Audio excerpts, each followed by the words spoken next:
This is Ms. Wiles, and in this video we'll do more vector stuff because there is more, and we're really happy about it, as you can see. Now, there's a thing called a unit vector. The unit vector is the vector that goes in the same direction as some other vector that you have. So you might have a vector of vector -2 and 7. Now, remember what those parts mean as we kind of review that.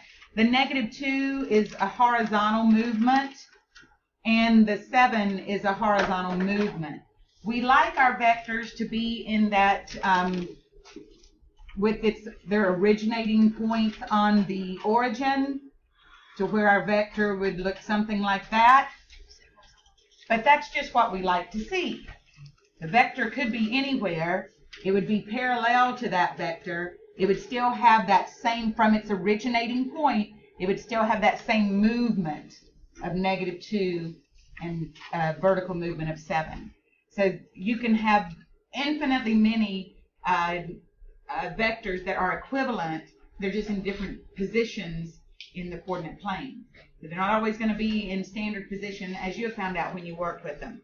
Now, but if we want to do a unit vector that would have a magnitude of 1, a unit vector has a magnitude of 1, and it would go in the same direction as whatever vector you're focused on. So if we take this one, for example, the magnitude of that particular vector is the square root of 53, because we would take this symbol means this magnitude of vector t. We'd take the square root of -2 squared plus 7 squared, and we'd have the square root of 4 plus 49, then we have the square root of 53. That is the magnitude of that vector. If I want to change this -2, the vector -2, 7, and make it a 1 unit,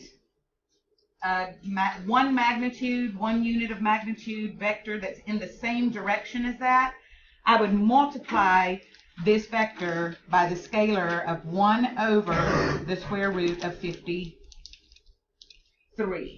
That should be a 3, the square root of 53. And what it does is it changes that vector and makes it a 1 unit vector.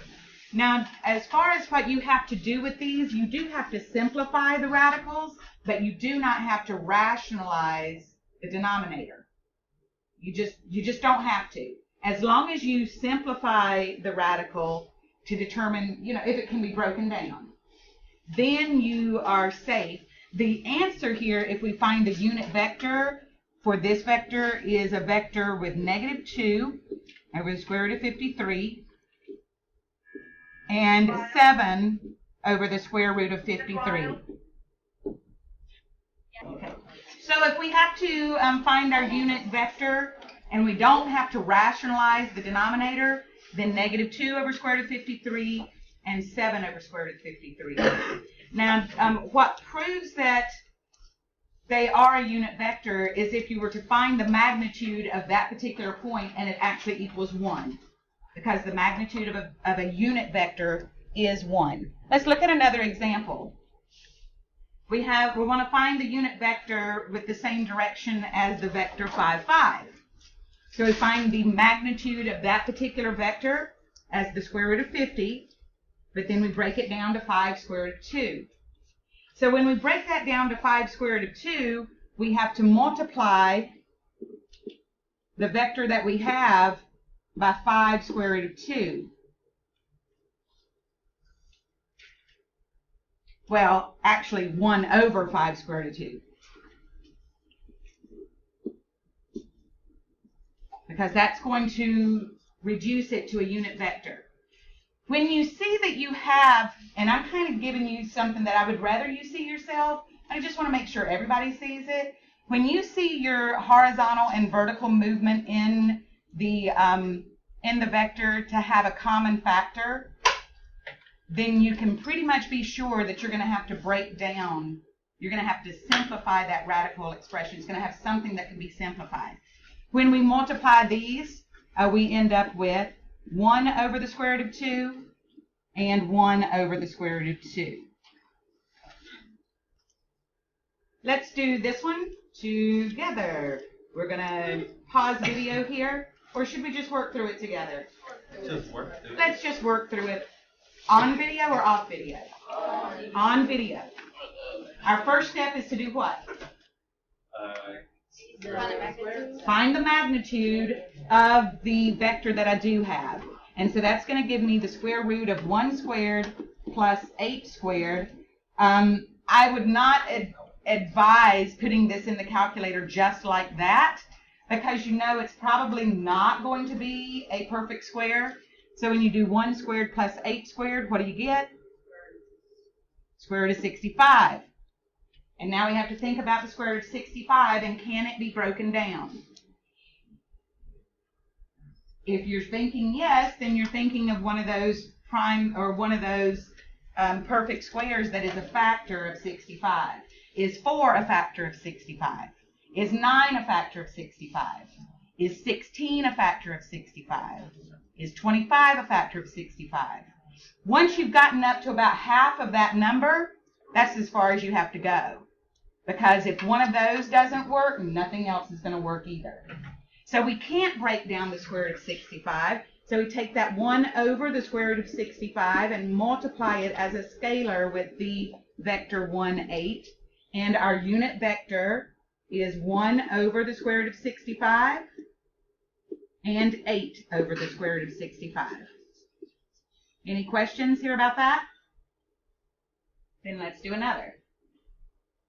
Now for this one, we're going to pause the video and come back in, and those of you out in YouTube world will just see our answer. Okay, so here's the work we did while we were paused. We found the magnitude of the original vector, and then we simplified that radical to 2 square root of 41, and then found our unit vector.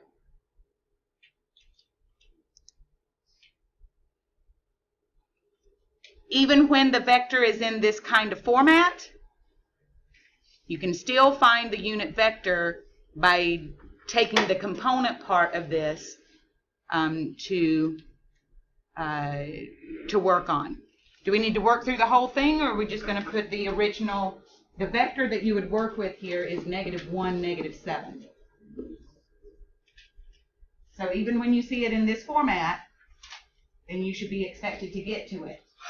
Can anybody just go through all of that in their little heads right now and figure out what would our magnitude be of this one? The square root of 50? Can that be broken down? Which is 5 square root of 2.